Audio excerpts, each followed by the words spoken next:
Hi, ഇന്ന് 10 current affairs പഠിക്കാം നമുക്ക്. തെക്കൻ ചൈന കടലിൽ രൂപം കൊണ്ട ചുഴലിക്കാറ്റ് വിഫ എന്ന പേര് നൽകിയത് തായ്ലൻഡാണ്.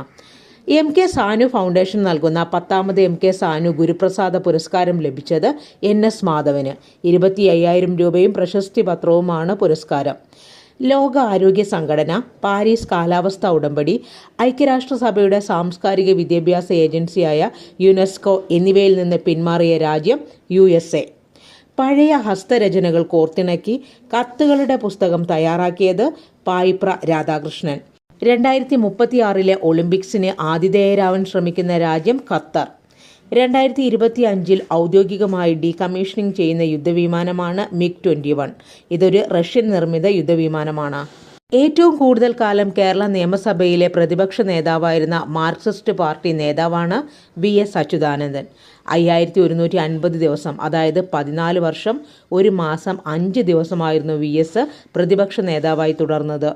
VSനെ കുറിച്ച് ആത്മരേഖ എന്ന ലേഖനം എഴുതിയത് P. ജയനാഥ്. ചുവന്ന അടയാളങ്ങൾ എന്ന ലേഖനം VSനെ കുറിച്ച് എഴുതിയത് KM ഷാജഹാനാണ്. VSന്റെ ആത്മകഥ സമരം തന്നെ ജീവിതം. Thank you.